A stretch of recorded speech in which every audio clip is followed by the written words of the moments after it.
You doing so. जैसा कि हमने लास्ट एपिसोड में देखा था कि वांग लिन ने टैंग फैमिली के और भी काफ़ी सारे कोर मेंबर्स को मार दिया था और लास्ट में जाओ की भी जो सोल थी उसको उसने लेके किसी बेबी के अंदर डाल दिया था, जिससे कि अब फिलहाल वो एक बार फिर से रीबॉर्न हो पाएगा। इसी के साथ इस एपिसोड की स्टार्ट होती है, जहां पर हमें देखने के लिए मिलता है कि वांग लिन फिलहाल अब ये डिसाइड कर लेता है कि अब वो आगे जाएगा, लेकिन हमें यहाँ पर वो डेड बॉडी भी दिखाई जाती है जिसे हमने लास्ट एपिसोड में भी देखा था, जो कि शायद से किसी काफ़ी अजीब सी जगह के अंदर थी।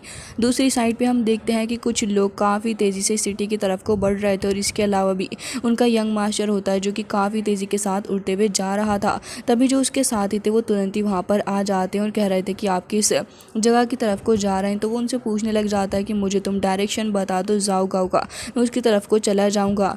तभी वो थोड़े घबरा रहे थे और कह रहे थे कि जाओ स्टेट वो तो उधर की साइड पर है, जिसके साथ वो इशारा भी कर देते हैं और कह रहे थे कि इधर आप जा सकते हैं, लेकिन हाँ वो जगह बहुत ही ज़्यादा ईविल से भरी भी है और आपको केयरफुल रहना चाहिए, क्योंकि ना तो इमोर्टल और ना ही मोर्टल उस जगह से पास करने की हिम्मत करते हैं, क्योंकि वो जगह बहुत ही ज़्यादा ख़तरनाक है। अपना ध्यान रखिएगा।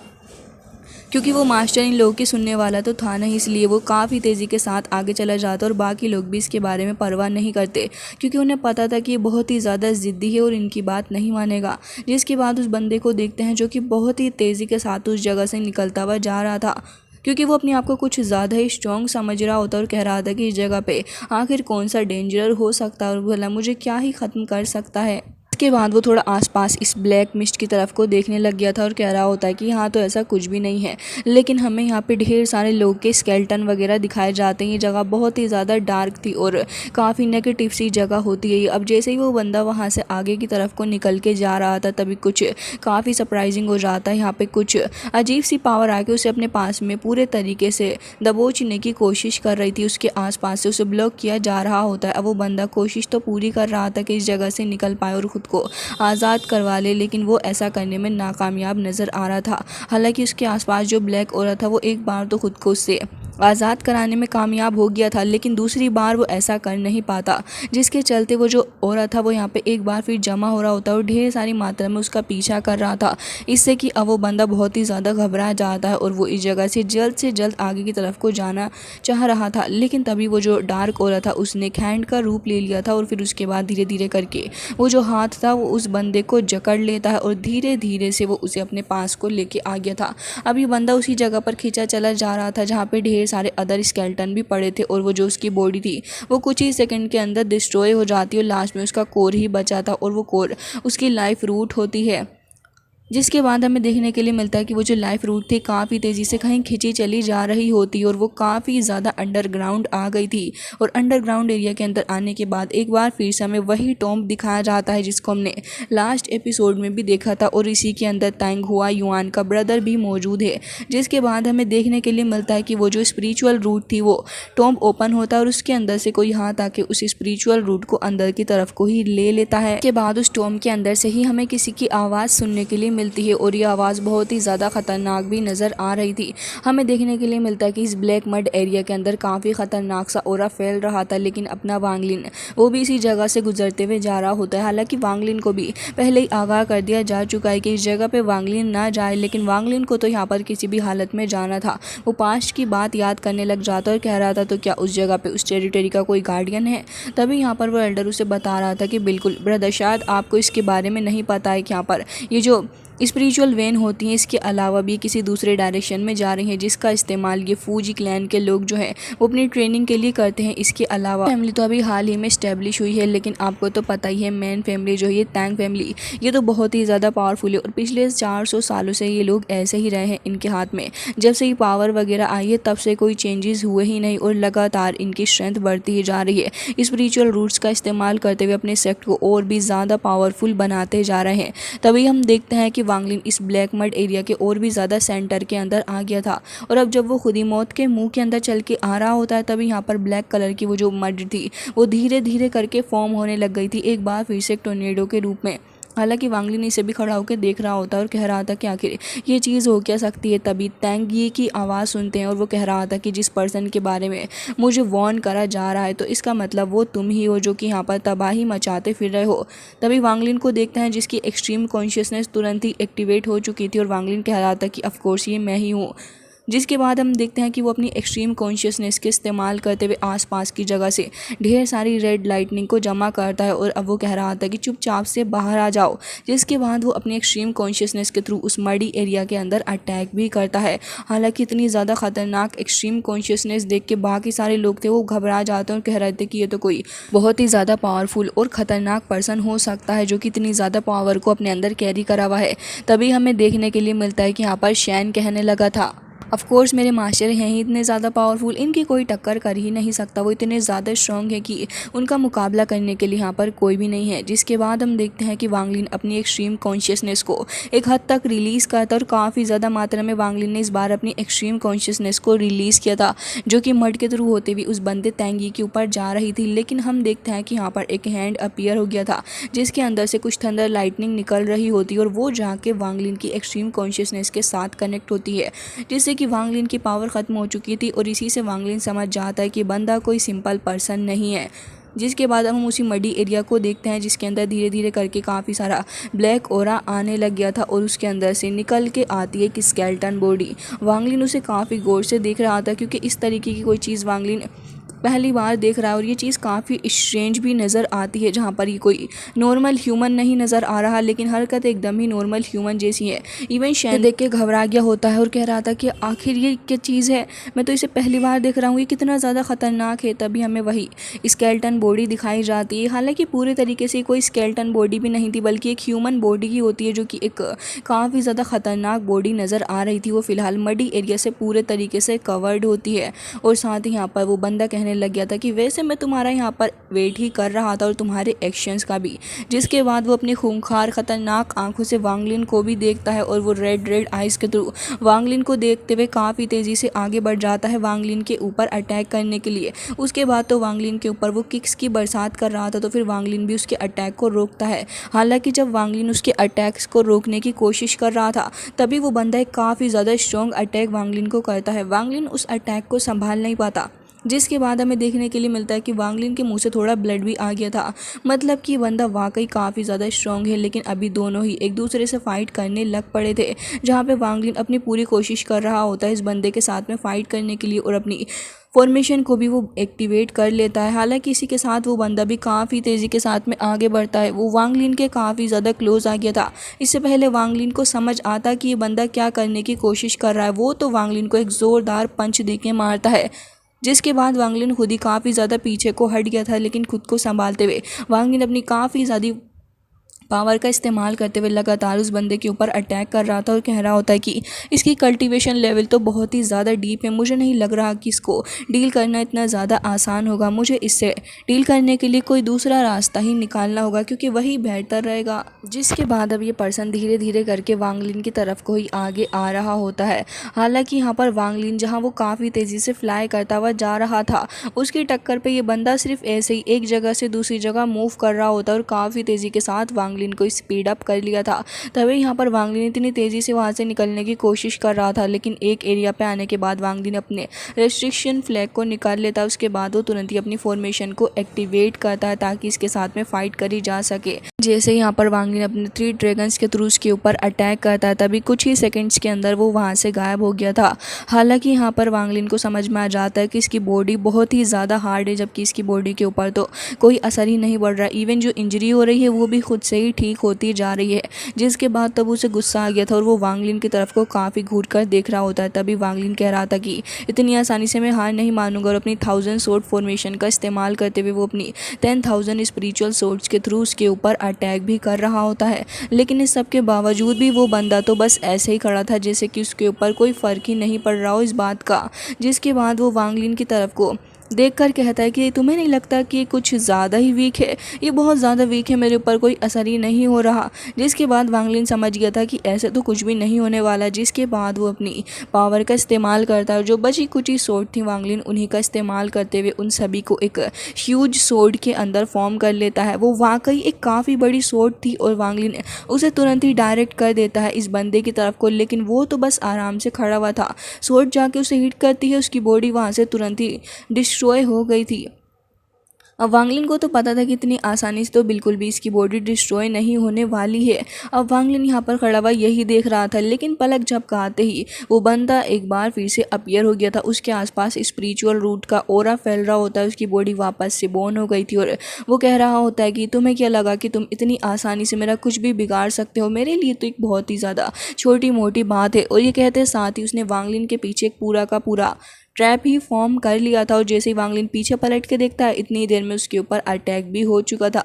वांगलिन को कुछ नहीं समझ आ रहा था कि क्या हुआ, लेकिन इतनी देर के अंदर वांगलिन को धाराशायी कर दिया था इस बंदे ने। और यहाँ पर खड़ा हुआ कह रहा होता है कि अच्छा तो तुम अभी तक अलाइव हो, खैर कोई बात नहीं, मैं तुमसे अभी कुछ वक्त के अंदर डील कर लूँगा। बात दूसरी तरफ तेंग हुआ युआन को देखते हैं, जो कि यहाँ पर फायर के अंदर टोकन को फेंक रहा होता है। लेकिन जैसे ही वो एक लास्ट टोकन फेंकता है, तभी वो फायर वहाँ से ख़त्म हो चुकी थी। उसका साथी एल्डर कह रहा होता है कि एंसिस्टर कि हमें आउटसाइड के वर्ल्ड के लोगों को इसके अंदर इन्वॉल्व करना चाहिए, कि हम आपके भाई की हेल्प के लिए यहाँ पर किसी और को भेजें। लेकिन तभी वो यहाँ पर थोड़ा सोचने लग गया था इस बारे में, एंड यहाँ पर वो बंदा भी काफ़ी परेशान नज़र आ रहा था। तभी तेंग हुआ युआन जाके अपनी सीट के ऊपर बैठ जाता है। फिर उसके बाद कह रहा था कि मेरा यंगर ब्रदर जो है वो काफ़ी वक्त से उस जगह पर मौजूद है और वो बहुत ही ज़्यादा स्ट्रॉन्ग भी है। इसके अलावा वो ये भी कह रहा था कि इतने वक्त के अंदर उसने कल्टीवेट करके खुद को बहुत ही ज़्यादा उम्दा लेवल का कल्टीवेटर बना लिया है और गॉड बनने से बस एक कदम ही पीछे है। वो हमें परेशान होने की ज़रूरत नहीं है, कुछ स्पिरिचुअल रूट भी उसके पास में मौजूद है, वो इनका इस्तेमाल करते हुए बहुत ही आसानी से हमारे एनिमी को हरा देगा। मुझे तो यही लगता है इस बारे में, और बाकी सारे लोगों को इन्वॉल्व करने की इसमें ज़रूरत पड़ेगी नहीं। जिसके बाद हमें वो सारे के सारे टोकन्स भी दिखाए जाते हैं। हालांकि ये बंदा तेंग हुआ युआन कह रहा था कि हमें अपने भाई के लिए परेशान होने की ज़रूरत नहीं है, वो इनविजिबल है और वो कुछ भी कर सकता है, और क्योंकि उसकी कल्टीवेशन बेस भी इतनी ज़्यादा स्ट्रॉन्ग है, तो आज वो हमारा दुश्मन जो है वो ज़रूर से ही ख़त्म हो जाएगा। और ये कहते साथ ही वो हंसने भी लग गया था। हालांकि इसके बाद अब हमें दूसरी साइड वांगलिन दिखाया जाता है, जो कि काफ़ी इंजर्ड हो चुका था। वांगलिन काफ़ी तेज़ी से इस जगह से निकलने की कोशिश कर रहा था, लेकिन वो इस जगह को छोड़कर नहीं जाना चाह रहा होता। इसी के चलते वो यहाँ पर ऐसे ही घूम रहा था। तभी यहाँ पर शैन कहता है कि वो मिरेकल स्टोन वो तो एकदम ही यूज़लेस रहा, सब कुछ एकदम ही यूज़लेस जा रहा है बॉस। मुझे लगता है कि हमें जल्द से जल्द यहाँ से चले जाना चाहिए, नहीं तो हमारी जान खतरे में आ जाएगी। आप इस बात को क्यों नहीं समझ रहे? लेकिन वांगलिन यहाँ पर कहाँ ही समझ रहा होता है, बल्कि वांगलिन यहाँ पर मौजूद कुछ स्पिरिचुअल रूट को देखता है, जहाँ पे वांगलिन कहता है कि जो लिन रूट है वो बाकी सारी स्पिरिचुअल रूट की सिर्फ स्पिरिचुअल पावर को ही गेन करती है। इसके अलावा वो जो मेन रूट है वो बहुत ही ज़्यादा पावरफुल है, लेकिन उसका इस्तेमाल हो किस तरीके से रहा है, ना कि वो इतनी ढेर सारी रूट्स को अपने अंदर समा सकती है, तो फिर इतनी सारी मॉडल स्पिरिचुअल रूट्स कहाँ चली गई हैं।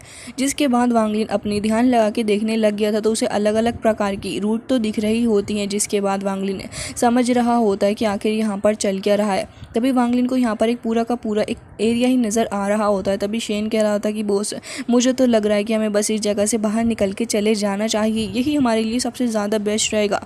लेकिन तभी वांगलिन कह रहा था कि मैं समझ गया हूँ, ये बंदा इसकी पूरी की पूरी बॉडी जो है वो कंपोज हो रही है इन स्पिरिचुअल रूट के चलते, तभी तो ये इतना ज़्यादा स्ट्रॉन्ग है। हालांकि इन स्पिरिचुअल रूट का इस्तेमाल करते हुए वो अलग तरीके से अपनी पावर को गेन करता है, और इसी का इस्तेमाल करते हुए इसकी बॉडी इतनी ज़्यादा स्ट्रॉन्ग हो गई है, बार बार रूट का इस्तेमाल करते हुए ये खुद को रीबॉर्न भी कर लेता है, जो कि इसके लिए काफ़ी अच्छा है। और जब तक मैं इसे इस जगह से बाहर नहीं लेके जाऊंगा, या फिर ये स्पिरिचुअल रूट किसी तरीके से यहाँ से ख़त्म नहीं हो जाती, तब तक तो इससे डील करना बहुत ही ज़्यादा मुश्किल भरा हो सकता है। तभी वांगलिन कुछ सोचते हुए एक पॉइंट पर आके रुक गया था, और यहाँ पर वो बंदा जो था वो भी वहीं वांगलिन के सामने आके खड़ा हो जाता और कह रहा था कि बेटा यहाँ से भागने की कोशिश भी मत करना, क्योंकि इतनी आसानी से हम तुम्हें यहाँ से जाने नहीं देंगे। जिसके बाद वो अपने हाथ को देख रहा होता और अब वो वांगलिन को मारने की पूरी तैयारी कर चुका था। साथ ही वो यहाँ पे एक स्केलेटन टाइप का क्रिएचर भी वांगलिन की तरफ को भेजता है, जो कि काफ़ी तेज़ी के साथ वांगलिन की तरफ को ही आगे आ रहा था। उस मडी एरिया के अंदर जाके फंस जाता है और यहाँ पर तुरंत ही गायब भी हो गया था। जिसके बाद वो वांगलिन को देखता है तो वांगलिन को कुछ हुआ ही नहीं था, और फिर वो कहता है कि आखिर ये कैसे हो गया है, ये इतना आसानी से कैसे बच गया। जिसके बाद वो खुद भी कंफ्यूज था, लेकिन वांगलिन यहाँ पे खड़ा हुआ था और कह रहा होता है कि वैसे मैं यहाँ पर तुम्हारा ही इंतज़ार कर रहा हूँ। जिसके बाद हम देखते हैं कि वांगलिन अपनी आइस पावर का इस्तेमाल करते हुए आसपास के सारे मडी एरिया को पूरे तरीके से फ्रीज़ कर देता है, जिसके चलते यहाँ पर जो स्पिरिचुअल रूट थी वो भी फ्रीज़ ही हो चुकी थी इस मडी एरिया के अंदर। जिससे कि फिलहाल तो उस बंदे को कुछ नहीं समझ आता कि आखिर वांगलिन करने की क्या कोशिश कर रहा है, लेकिन अब जब वो अपनी पावर यानी कि रूट का इस्तेमाल करके वांगलिन के ऊपर अटैक करने वाला था, तो वो उस आइस वाली जगह से निकल के बाहर को नहीं आ रही थी, जिसके चलते वो समझ जाता है कि वांग लिन ने इस जगह पर बैन लगा दिया है। और वो कह रहा होता है कि अच्छा तो तुम ये करने की कोशिश कर रहे हो, तुमने टेंस ऑफ मिलियन रूट इस जगह पे एक साथ सील कर दी हैं। तभी वांग लिन कह रहा होता है कि ऑफ कोर्स अब इसके बाद मैं काफ़ी आसानी से तुम्हें हरा सकता हूँ। जिसके बाद हम देखते हैं कि वांग लिन एक बार फिर से अपनी फॉर्मेशन को बना लेता है और हम देखते हैं कि यहाँ पर एक आइस ड्रैगन भी आ गया था। जिसके बाद अब वो बंदा काफ़ी अग्रेसिवली वांग लिन को देख रहा होता है। तभी वांग लिन अपनी पावर का इस्तेमाल करते हुए उस आइस ड्रैगन को डायरेक्ट करता देता है इसके ऊपर अटैक करने के लिए।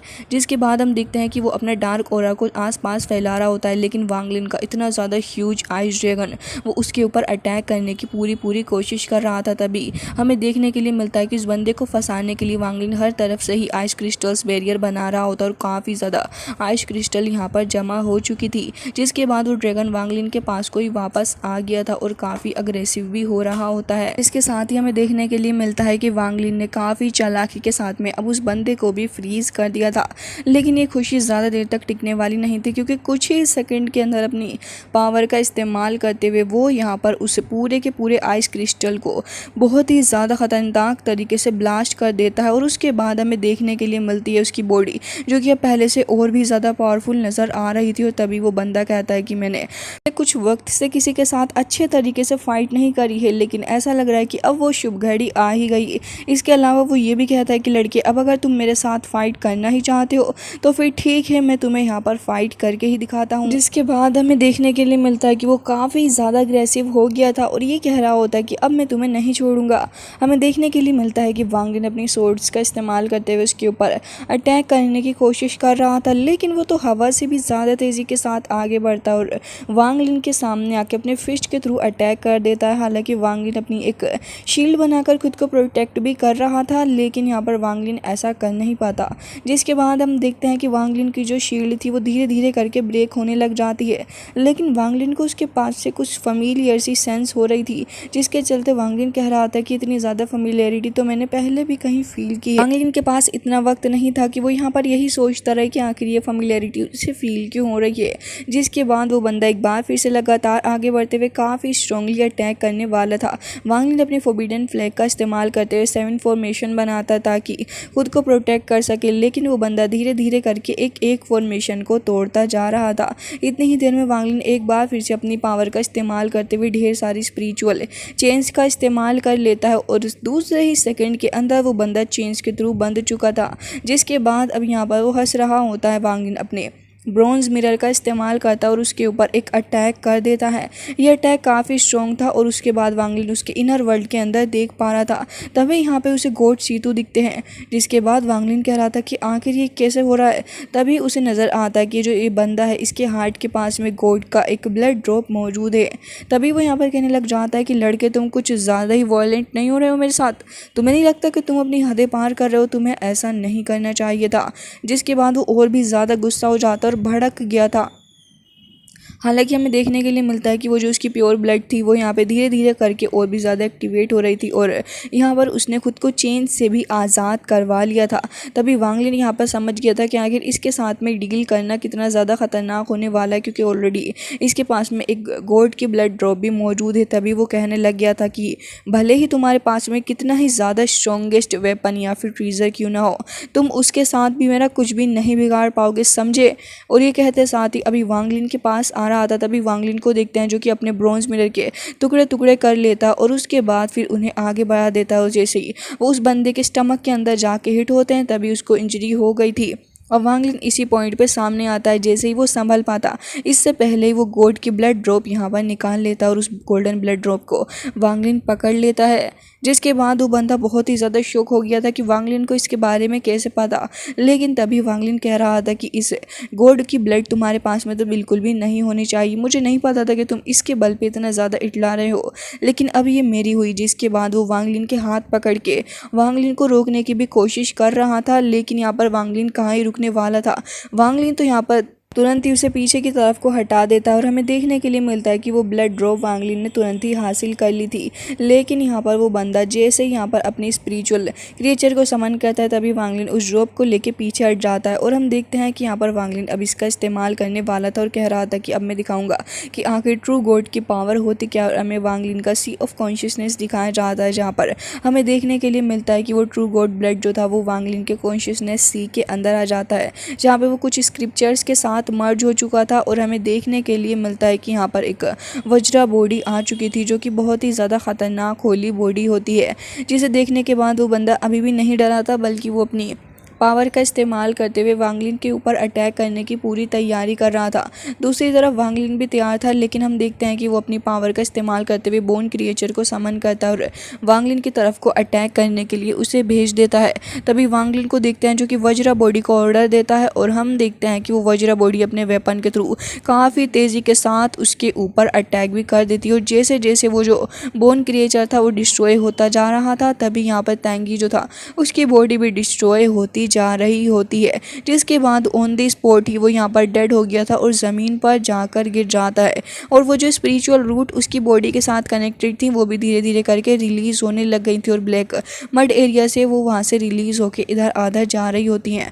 वांग लिन तुरंत ही उसकी सोल को बुलाकर अपने पास में रख लेता है और अब ये जगह बिल्कुल ही खतरे से खाली हो चुकी थी। तो हमें दूसरी तरफ एल्डर लिन यू को बैठा हुआ दिखाया जाता है जो कि रूफ पे बैठे हुए सारा ही नज़ारा देख रहे थे। वो भी एक रूफ के ऊपर बैठ के काफ़ी ज़्यादा मज़े ले रहे होते हैं और वाइन पीते हुए कह रहे थे कि इंटरेस्टिंग, बहुत ही ज़्यादा इंटरेस्टिंग। जिसके बाद अब हमें दूसरी साइड का सीन दिखाया जाता है जहाँ पे सारी जो डिसाइबल थे वो पूरी कोशिश कर रहे होते हैं इस जगह की शील्ड को बरकरार रखने की। लेकिन तभी उसी एल्डर को देखते हैं जो कि एक बार फिर से नज़ारा देख के घबरा रहा था, उसे डर लग रहा होता और तुरंत ही एंसिस्टर तैन हुआ युआन के पास में जाता है और कह रहा था कि यहाँ पर हमारे डिसाइबल काफ़ी ज़्यादा मेहनत कर रहे हैं, लेकिन मैं आपसे और हमारे एल्डर युआन यिंग से रिक्वेस्ट करता हूँ कि आप लोग भी जल्द से जल्द एक्शन लें, नहीं तो बहुत ही ज़्यादा बुरा होगा। जिस बात पर तो तैंग हुआ युआन अपनी टेबल को पटकते हुए उसे फोड़ के खड़े हो जाते हैं। साथ ही हमें देखने के लिए मिलता है कि वो गुस्से में थे, लेकिन इतनी देर में यहाँ पर कुछ अजीब सा प्रेशर रिलीज हो रहा होता है। दोनों ही नहीं समझ पा रहे थे कि आखिर सडनली ये हुआ कैसे।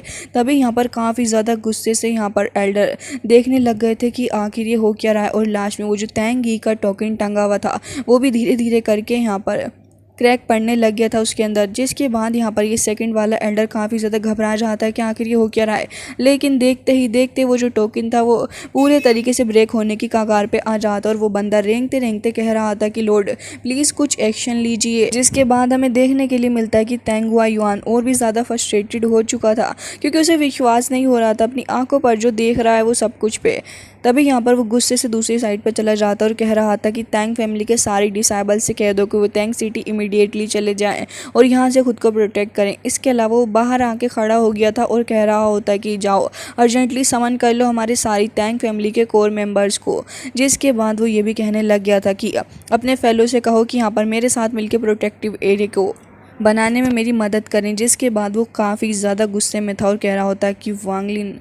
हालांकि गाइस इसी के साथ आज का एपिसोड हो जाता है एंड आई रियली होप कि आपको ये पसंद आया होगा। अगर अच्छा लगा है तो प्लीज़ चैनल को सब्सक्राइब कर लीजिएगा। मैं मिलती हूँ आपसे नेक्स्ट वीडियो में, तब तक के लिए bye bye, take care of yourself.